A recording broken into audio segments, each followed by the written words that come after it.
So good afternoon, everyone.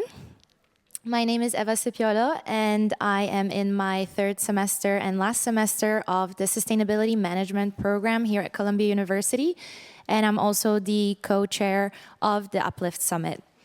So to begin with, as a show of hands, who in this room has ever considered becoming an entrepreneur and starting their own business? Great. And how about who in this room is already an entrepreneur and has their own business? Great. So it looks like everyone, we are all in the perfect room. So in this regard, I would like to welcome you to our panel, which is called Sustainability Leaders, Columbia Women Driving Change Through Entrepreneurship. This session will spotlight some truly inspiring Columbia women who are making significant strides in sustainability through entrepreneurship. These incredible speakers come from diverse professional backgrounds, but they share a common mission: driving positive environmental impact through innovation and commitment to sustainable practices. In today's discussion, we'll explore their entrepreneurial journeys as female founders, learn more about their individual paths to financing their ventures, discuss the successes they've celebrated, as well as the unique challenges they faced. So now I'm excited to be introducing you to our panel today, beginning with Maria Atuesta, who's the co-founder of MyZelio, a hands-on sustainability firm dedicated to serving people and the planet. An economist and in her final semester of the Master's in Sustainability Management program here at Columbia University, Maria brings over 8 years of experience in corporate sustainability, innovation, and interinstitutional coordination across local, regional, and global roles at AB InBev and the 100 Plus Accelerator. In January this year, she co-founded MyZelio with 2 other women to empower organizations to radically boost their impact. Next up, we have Sydney Ellis, who's the founder of circular knitwear brand Neil Knit House, as well as the founder of sustainability consulting firm Wright Track Strategy. She has a Master's of Science in Sustainability Management from Columbia and over a decade of experience in the fashion industry.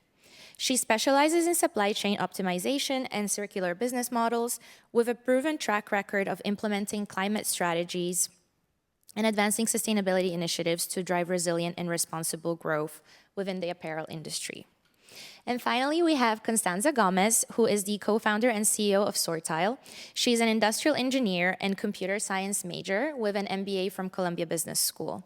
She spent over 4 years researching Latin American retailers, where she developed a passion for sustainable fashion and supply chains.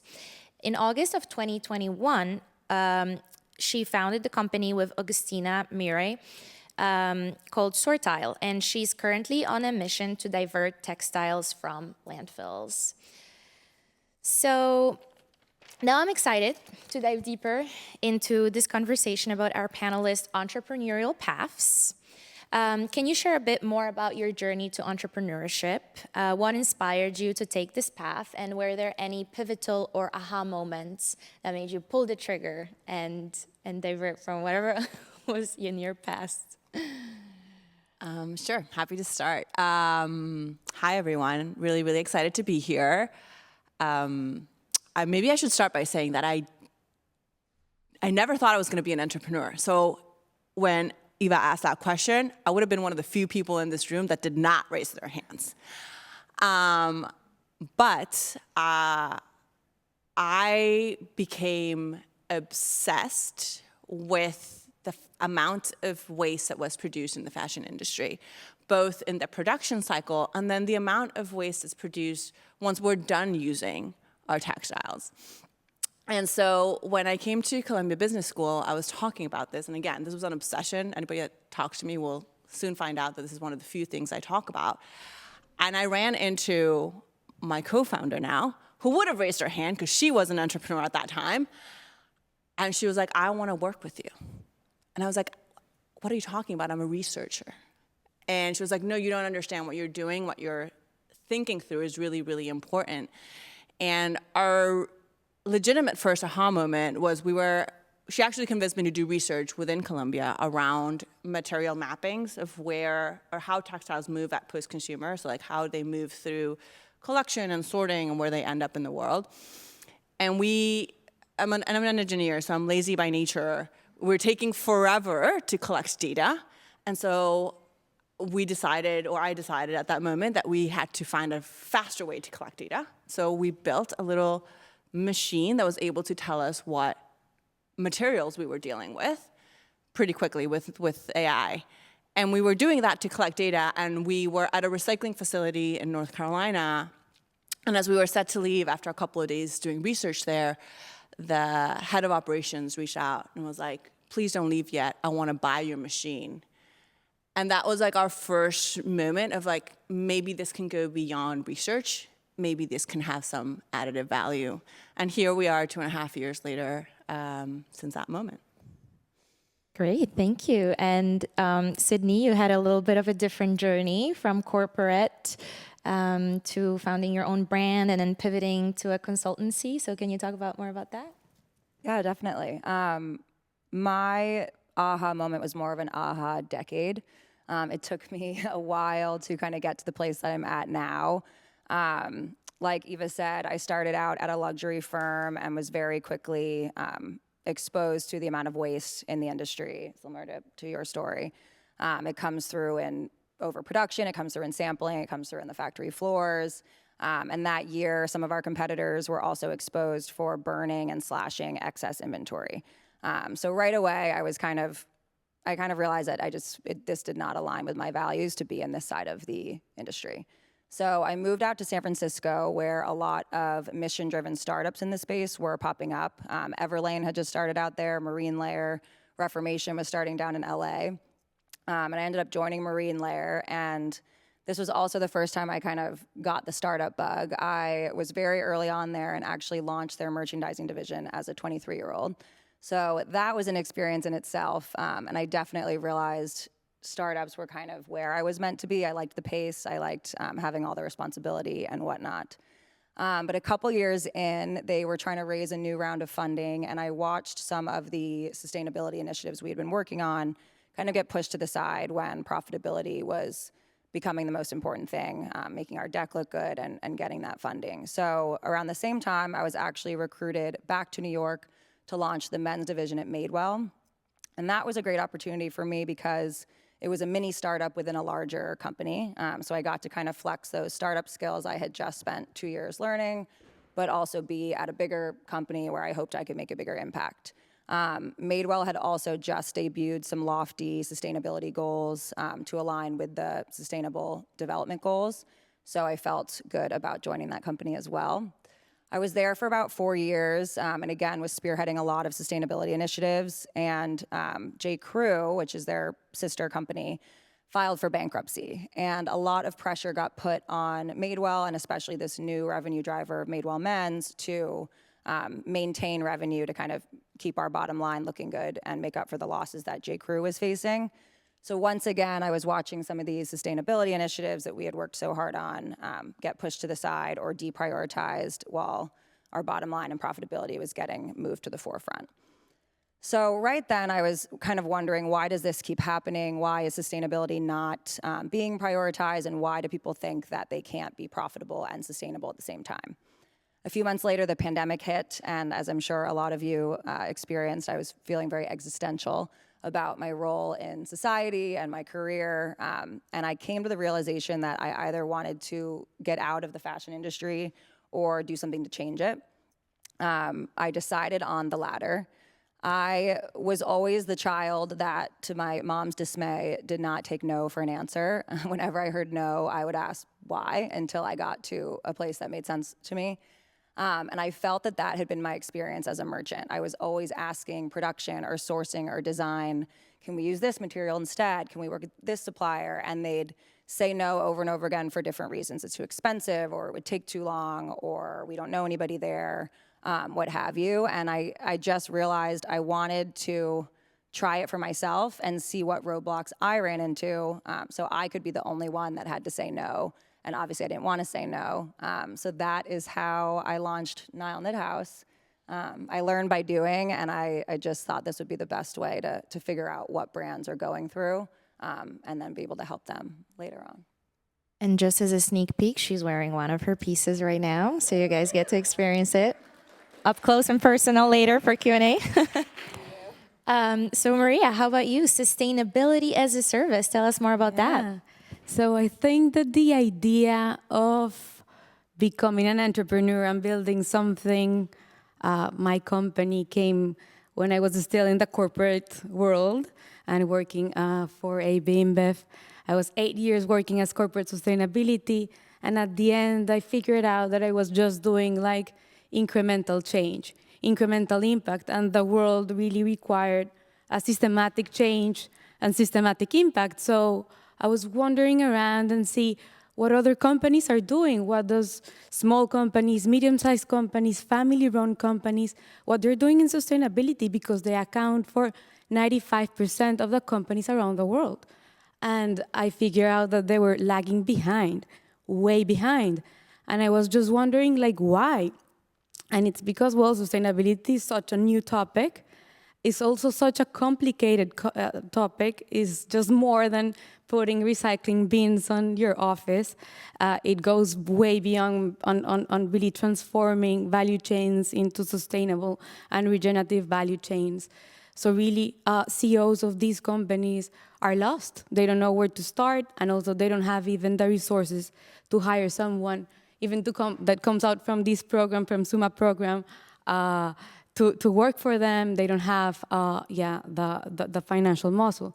So that's where the aha moment happened. I was in my first semester of the SUMA program, and I say, why not if we offer these companies sustainability as a service? So I come and become their sustainability department, but I can offer these to many other small, medium-sized, family-led companies at the same time for them to become affordable and accessible. And that's how MyZelio was born. I co-founded with other two women, amazing women, that are also come from the corporate sustainability world. And I think that a lot of people that are sitting here has seen MyZelio grow. It was founded the 2nd of January of this year. Our first client was Devotion Coffee. I hope everyone had coffee today from them. So there was the first one to say, let's try this model with us, and it was super successful. 1 month later, we had another 3-4 clients down the road. We have an agency, a travel agency, and we also have a fashion brand, Baobab. They opened a store in New York. So that's how we're just bringing all these small companies really to adopt these sustainability models. And what we do with them, which I want to really explain, because I think it's just sustainability as a service, it seems so broad. We just do a strategy with them, a sustainability strategy to turn their value chain into a sustainable one. We set targets into a time frame, but what's most important of what we do is that we help them implement. We do a roadmap of how we're going to achieve those targets, and we implement that roadmap. And I think that that's what stands out from our firm than to other normal consultants. We say that we're not consultants, we're magicians, we make things happen. And surprisingly enough, we do not have only companies to reach out, but we also had NGOs, and we also have a big corporation that has reached out and say, hey, can we work with you? Because we're just such a small team for such a big sustainability goals that we need help. So we're now working as well with PepsiCo and with the Marriott, and we're creating for them and designing projects and implementing these specific projects for them across Latin America. So fast forward, 10 months have passed, almost 3 semesters of the SUMA program, and we're now 14 employees and 13 clients. So the journey has been, super challenging, but also super rewarding and wonderful. So on that note, so many employees, so many clients, so little time that has passed since the beginning of your company, just this year. So congratulations to that.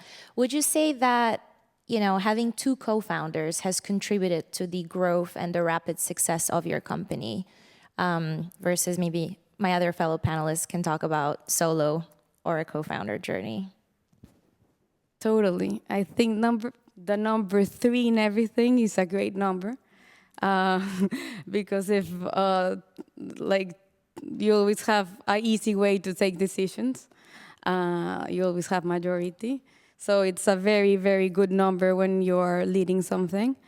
And having, I don't know if it's 2 partners or even 1 partner for me has been just a blessing, because being an entrepreneur is a ride and it's a roller coaster.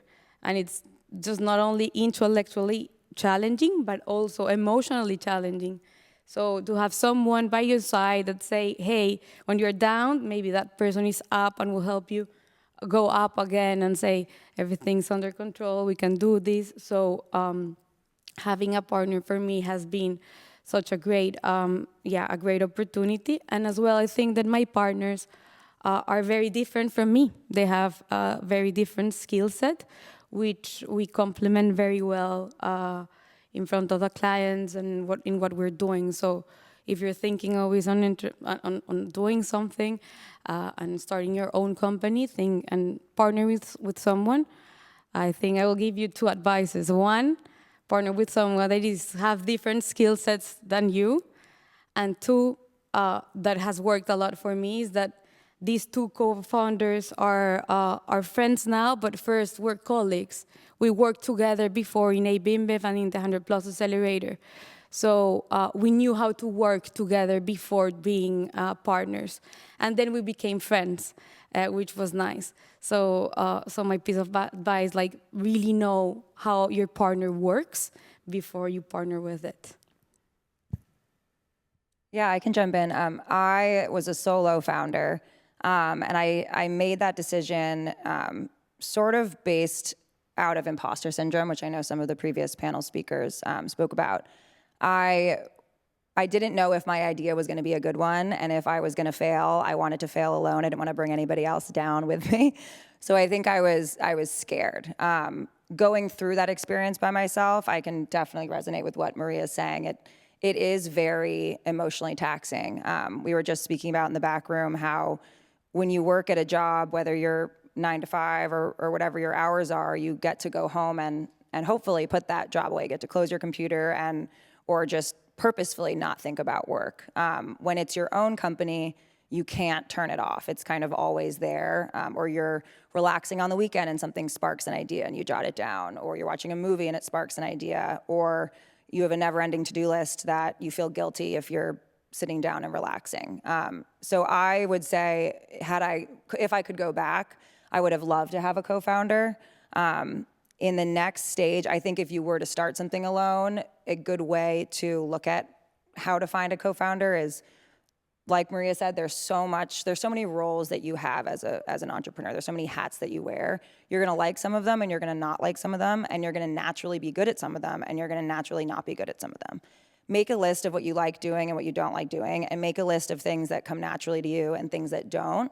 So when you're shopping for a coworker, and I say shopping because you kind of have to coworker or a co-founder date. You have to go off and meet people, or hopefully you maybe have someone from your past, but and you might not find the right person right away, but making sure that person is filling a different role than you are and will come at it with a different skill set, I think will, 1, help you complement each other, but 2, help take some of the load off that a solo founder will have.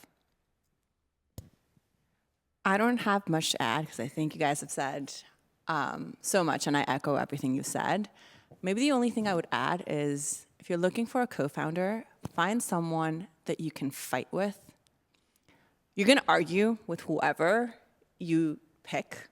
And if all of those arguments end up in you being extremely emotionally hurt because of however that argument was dealt with, and you can't move past that, that inherently is going to build up and, destroy your relationship. And you need to have a solid rock foundation with your co-founders.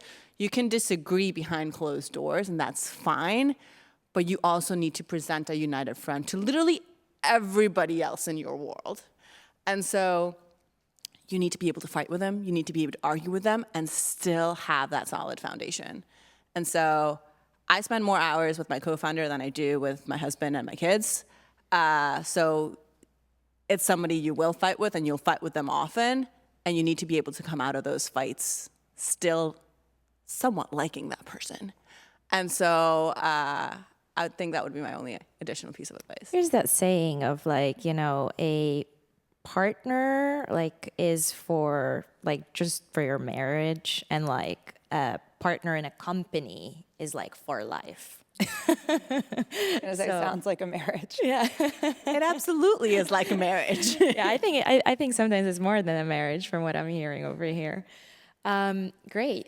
So I just want to we touched a little bit on that. That's kind of a challenge or an opportunity, but what have been some of the key challenges that you have faced as entrepreneurs, primarily in the sustainability space, as well as female founders?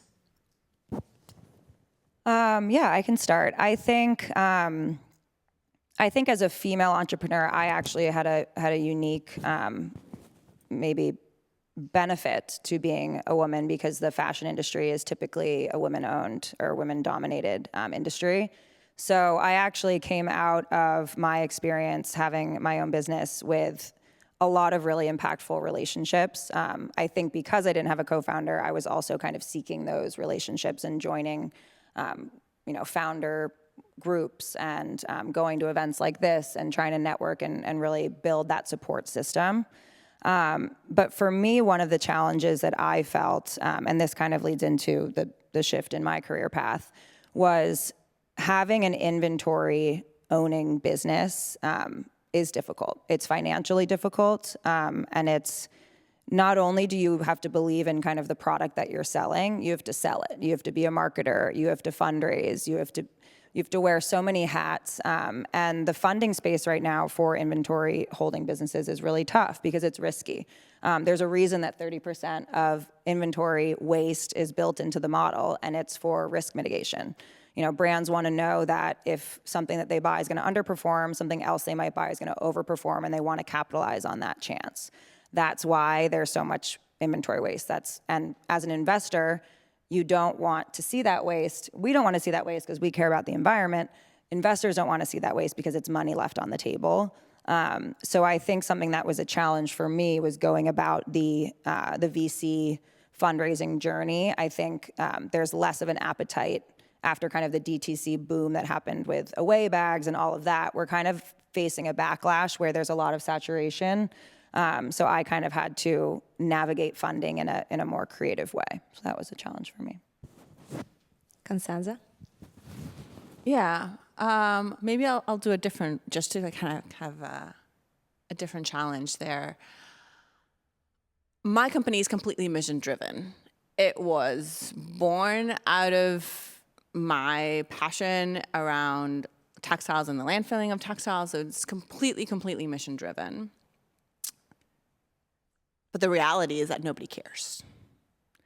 And so for the first year of us trying to pitch, not even just investors and funding, but like clients themselves, we tried to pitch it as an impact, as a sustainability company, and it fell flat.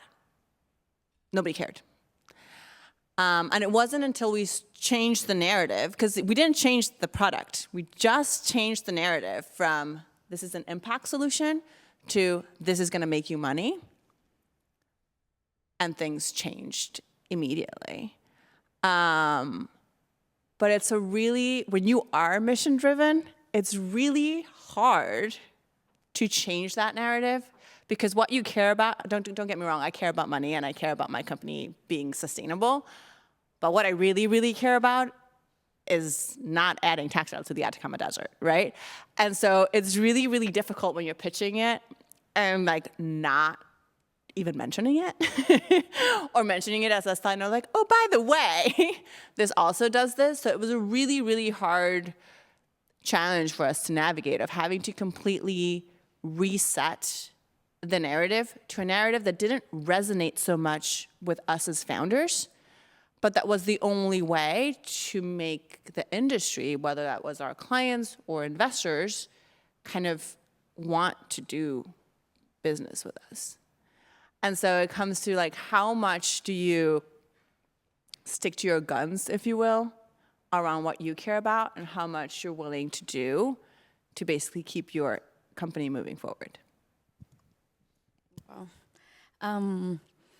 I think that we have just passed 10 months, and I think we're in the learning curve. So I cannot say this is my biggest challenge. There's 100 of small little challenges that I face every day that has to do with the entrepreneurial journey. I will say one that it's just always constant is I am in the service industry, no? So people pay for my service. And I just built first a model that it is as a service. So companies pay me monthly for me to have a runway of cash flow.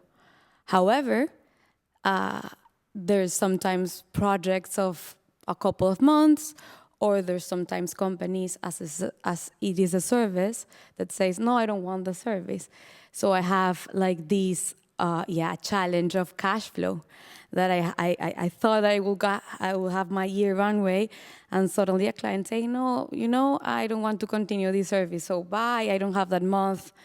And I still have to pay my employees. They still have to go to the office, still connect. So I really think that that's the most challenging part of the service as a service industry, to really comply with a cash flow. And we have not yet entered the world of leveraging resources. Everything has been organic. We had not the need of go and ask for resources. But yeah, that's also the good thing of having two other co-founders, because when we have a cash flow problem, then we have the pockets of three instead of the pockets of one. But yeah, we have what's going to happen. We will have to go to raise some resources. But here there's an opportunity that I wanted to just share, is that we saw that, we can raise capital. We can raise debt or access to debt. But there's a third way that maybe being also a female can also help us on the impact industry, search for grants.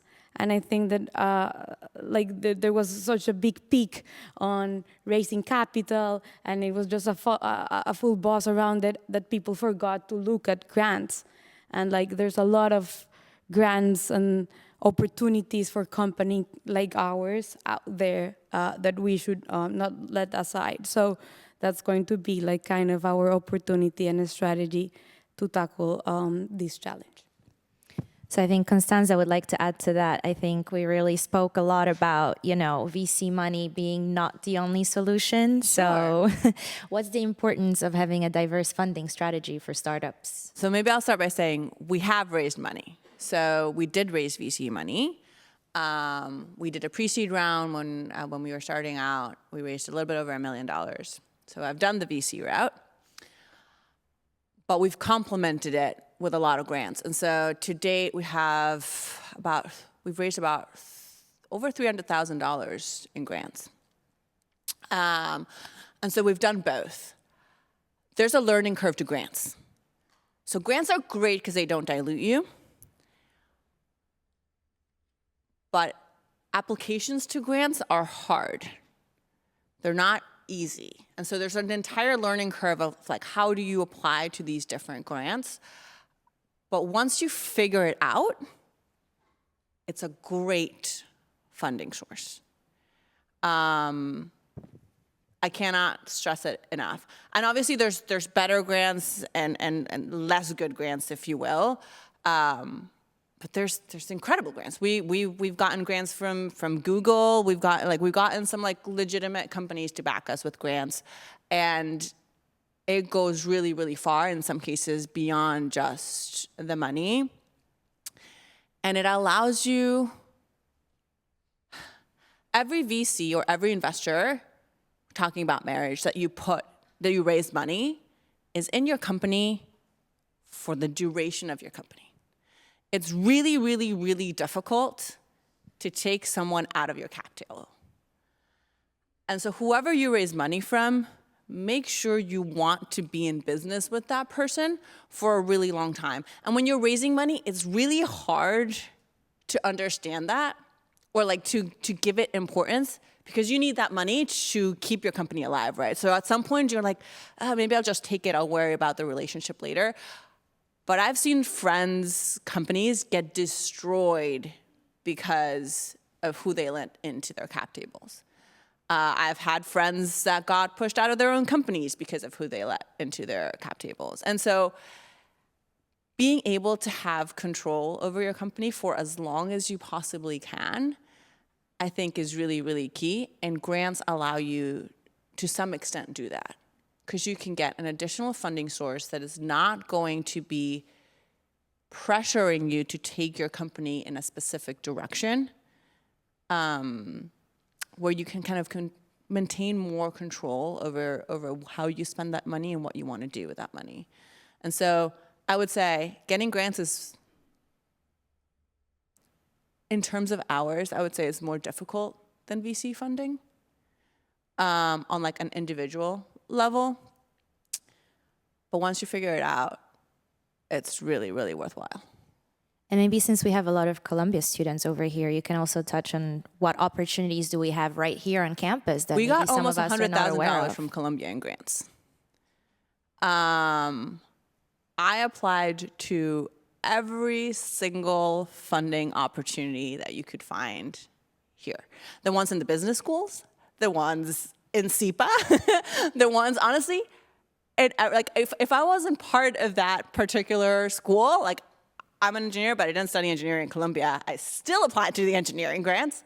And if I needed to hire an intern from the engineering department to get it done, I would hire an intern from the engineering department to get it done.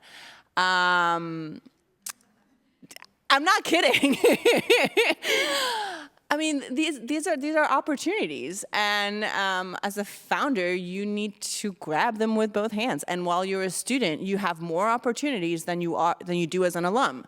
And so, if you can grab those opportunities, do it and be scrappy about it. Don't stay just in your network. Look all over. And sometimes you'll read the requirements and it'll say like, oh, this is only for, engineering students. Great. Let's go talk to the engineering student. Let's see if there's someone that is additive to my team that can then make me available for this competition. Like, think of creative ways that you can access some of these grants. Columbia has a ton of resources, and you just have to find them. They're not always straightforward to find, but talk to people and find them. They're available, and the fact that they're sometimes hard to find is actually, to some extent, positive because less people apply to them. Do it. Be scrappy. Find them. Here's where our day of networking comes in. Look to the people to the right and left. You never know what they might know. All right, Sydney, in your terms, so first you have founded the, clothing brand, and then you pivoted into consulting. So how does funding look like for, the, let's say, B2C and B2B business model, and then from a product to a service? Yeah, so like I spoke about before, I did not pursue VC funding for very long. I have some friends in the industry and had kind of shopped around there, and inventory holding businesses are just kind of not getting a lot of funding right now. I got very creative in just ways that I made up that, for example, I did a gift card event on my site where I needed cash up front, because in an inventory holding business, you need cash up front to buy the product or put 50% down. And then in order to have them ship the product to you, you need to put the other 50% down. At the same time, you're trying to design and develop the next season's items. So you need cash to put down that order. So you're basically cash poor for a lot of the time. So I got scrappy and creative in ways to think about how to get cash now. Gift cards was a way to do it, where people buy their gift card. I don't have to give them product yet. I give them their gift card. I get cash. And then when our product launches, they get basically a free product from using their gift card. That was something that worked really well for me. It then also was difficult, though, because then when I'd get a lot of those sales, that revenue actually wasn't coming in because I'd already spent the cash that they had given me. which is just another reason why these inventory holding businesses, you need to be prepared to burn a lot of cash for around 5 to almost 10 years, depending on how quickly you grow. A lot of retail brands are not profitable for a long time. Once you get sales and you get traction, some VCs are more open to supporting you. But to get there kind of at first, friends and family, if you have those relationships, but people want to feel that they get something out of, so it's less feels like an investment and more feels like they get something out of it. So I've had other brand owners get together and throw an event, and maybe it's an alcohol company, a jewelry company, and a clothing company, and people buy a ticket to the event. So they're actually getting something. They get to go to this event, they drink the alcohol, they learn about the brands, but those brands then take home this sort of investment. So there's a lot of creative ways to kind of come by money without just having to do VCs. Grants are also amazing, especially as women founders. There's a lot of grants that are specifically for women, specifically for women in climate. So definitely look for those. In transitioning to consulting, I haven't had to fundraise because I don't hold inventory. I just hold my knowledge. That hopefully is useful for people. But I guess to share a little bit about why I made that transition, because it relates to Constanza's experience. It relates to what Sophia, our keynote speaker, was talking about earlier. About a year into having Nile, I realized that there was so much more that I needed to know about this industry to be able to answer those no's that I was hearing previously. And I started at Columbia to get my master's, and during the SUMA program, I just learned even more about the negative impact of the fashion industry on the planet and its people. And one of the slides that Sophia had up before says that we have enough clothing on the planet to dress the next 6 generations. I started to realize that even though I had made the most sustainable product I could make, our products are modular. You can remove sleeves, you can remove the turtleneck. Our whole aspect was to increase utility, so to slow consumption because people can get more use out of everything that they buy. So even though I had this amazing, mission and I wanted to change the industry, I was still part of the problem of I have unsold inventory sitting in my apartment right now because I wanted to be size inclusive. So on the fringe sizes, less people are buying. And I started to just realize that maybe this wasn't the way that I wanted to add value, but what I had captured from 2 years of doing this and getting my master's was all of this knowledge of what brands are running into, what's making it harder for these sustainable solutions to scale. Why are brands not able to afford them? Why don't brands hear about them? Why is it just the biggest companies that have the resources, but they're the hardest ones to actually infiltrate or change because they have these decades-long relationships with their supply chain? So I realized I wanted to be a resource for people looking to start small brands or starting and trying to scale them, to help share the knowledge that I've had and help them scale in a more responsible and resilient way. I think a lot of these small brands think about sustainability as like a luxury item, and the term sustainable has gotten so politicized and so tied to the climate crisis that people are forgetting kind of the definition of the word. If I was spending more than I make every month, that wouldn't be sustainable. That's like, it means long lasting, it means resilient, it means risk averse. So trying to capture that essence and tell brands that setting up your supply chain in a certain way can help sustain your business, sustain the planet that your business exists on, and sustain the customers that your business services. So that's kind of the new mission that the entire decade of experience has helped me come to, but that was sort of my crux of moving from a product-driven business to a service-driven business. Thank you, Sydney. Let's shift gears a little bit. Let's talk about innovation, and particularly, Constanza, for you, the role of AI in your business. A lot of backlash, but maybe you can prove so otherwise. Yeah, so we use AI in our business, but it's very different to what probably everybody in this room thinks about when you hear AI. So we don't use any natural language AI, so we don't use ChatGPT or Gemini or anything like that. We use traditional AI based on numbers. I mean, in the end, that's why AI is. It's a math formula, right? And so we had to, when we were thinking of our problem, what we needed to do was we needed to be able to identify materials and additional components, but we started with materials in a non-intrusive way because we wanted to recycle these items. We didn't want them destroyed necessarily in the identification process, and we needed to do it very quickly because these are not, when you're thinking of recycling textiles, the feedstock needs to be as low as possible so that the recycled yarn on the other end, it's not price parity today, but like as competitive as it can be from a price standpoint, right? So if the feedstock's really expensive, then there's no way that the recycled yarn is going to be price competitive. And so we basically had to solve a really kind of strange problem when it comes to AI, because most of my clients, which are like secondhand clothing traders, a lot of them don't have internet in their facilities. And they don't really, like, they're very tech averse. So we needed to build something that did not work on the cloud. So all of the processing power had to be on whatever machinery we built.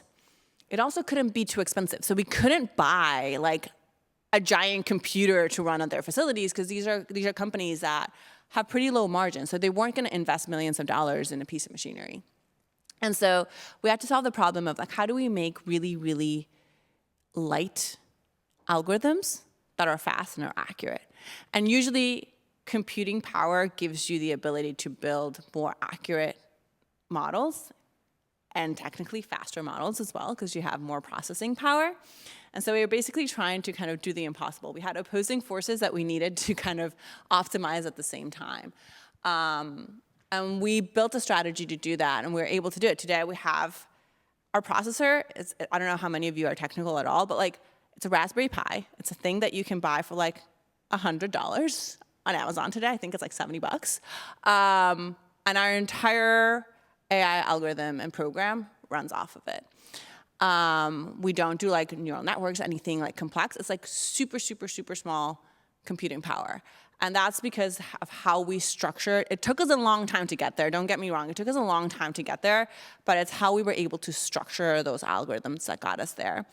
So one of the things, and I actually had to, did a really fun trip with Google to talk to a couple of politicians around AI and thinking through AI regulation. And one of the things that I like to talk about a lot is AI is a tool, just like a hammer. It's just a tool. It's how you use it that could be positive or negative. And so when you think about AI, most people immediately jump to those like extreme negative cases, right? Hey, your algorithms are going to cause climate change because their computing power around it is so high. Or it's, cybersecurity threat, right? Somebody's going to use AI to infiltrate our government. Obviously, all of those scenarios are real, but the problem there is not necessarily the underlying AI, but how it's used, right? And so when you think about AI, I would encourage you to think there's so much good that can be done with AI if implemented in the right ways, in the right scenarios, right? And not all of it is like a blanket statement of like, this is bad or this is good, right? So inspiring, the entire panel. And a lot of us here in the audience have raised our hands. And I see a lot of upcoming entrepreneurs as well as current entrepreneurs, a few of you as well. Just as a final question to wrap up the panel, I see a lot of you might be international students, and perhaps a lot of you are wondering what it's like to start a business in the United States. And perhaps, Maria, you can shed a light on how was that process for you, especially in relation to, the financial implications, the legal implications. Sure. So I started the company originally from Colombia. So it was the three of us were in Colombia. We're not the three of us living in Colombia, but that made everything more easy and more straightforward to fund the company in the place where you're from. You know how it's done. So the 2nd of January was the constitution of the company in Colombia. And then when we started to grow, and we started to grow with clients in the US.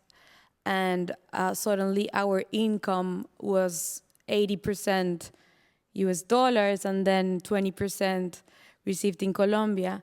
It made no sense to have a company in Colombia, tax-wise. It made more sense to have a company in the US. So, and also, also reputational-wise, we were very interested also to still grow on the US. And then it's not the same to wire resources to a bank in Colombia than wire resources to a bank in Colombia. Like a level of trust of the client is different. So we made a decision that we had to open a company in the US. So we made that a couple of months ago. There's always, like in the US, where there's a lot of places where you can choose open the company. I will always advise to make sure to revise your taxes and make sure to open it where, the lower taxes make sense, or it made more sense tax-wise for your company. But also, when opening it, make sure that you also have the resources to pay for the accounting of that company.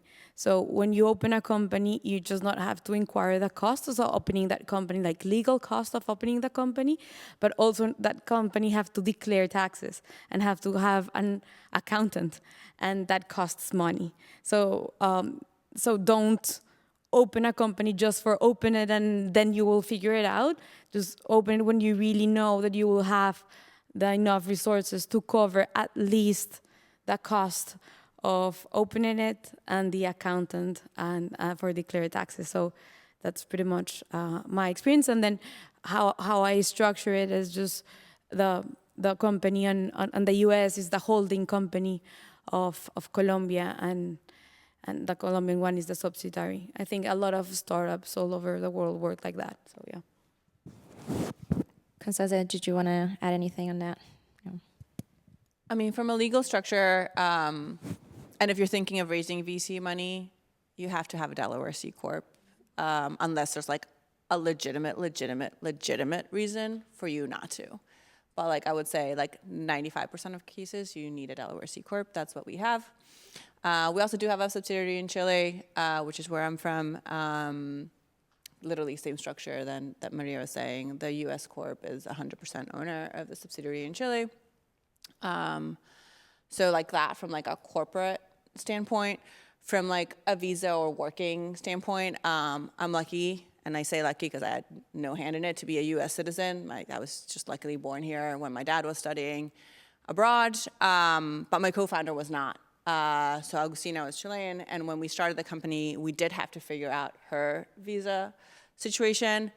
I had to sponsor her, or like the company had to sponsor her, but I had to do all the paperwork because I was the U.S. citizen. It's an interesting process. If you have questions, then you need help. I can definitely recommend you to the lawyers we used and how that process worked. I will say it was surprisingly less painful than I thought it would be. Don't get me wrong, it still took like 3 to 4 months, but I thought it was going to be extremely, extremely painful, and it was less so. So. Yeah. Thank you for sharing.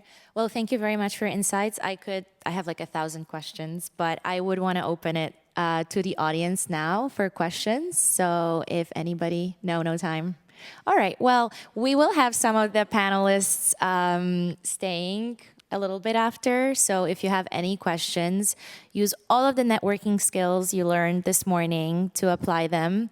And thank you very much for joining us at the Uplift Summit. And I'll leave it to Sarah for the closing remarks. Thank you. Thank you.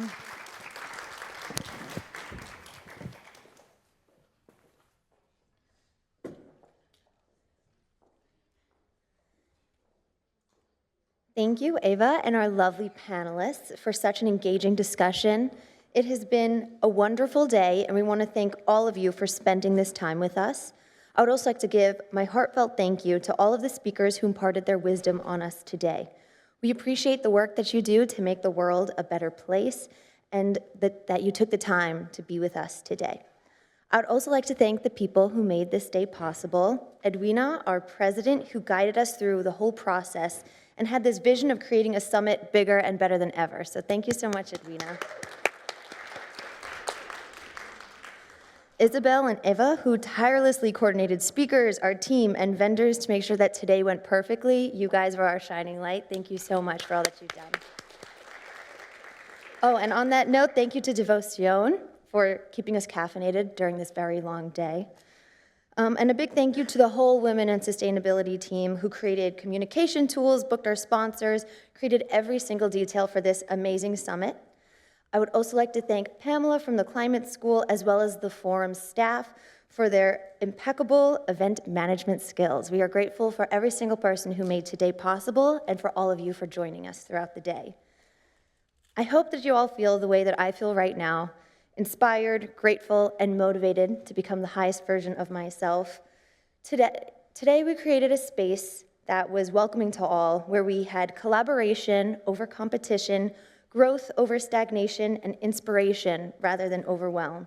And that is due to every single person in this room and the energy that you brought. We hope these speakers inspired you to chase what you never thought was possible and gave you the tools you needed to achieve success as an individual and for our common cause. So thank you for spending the day with us, and we encourage you to foster the connections that you made today and continue to discuss all that you've learned throughout these workshops.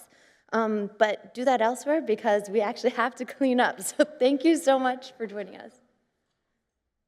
Yes, and thank you to Antonia, who joined the Women in Sustainability team for this event. She's been doing a lot of heavy lifting today, so we appreciate all of the mental and physical labor she's put into it. Thank you.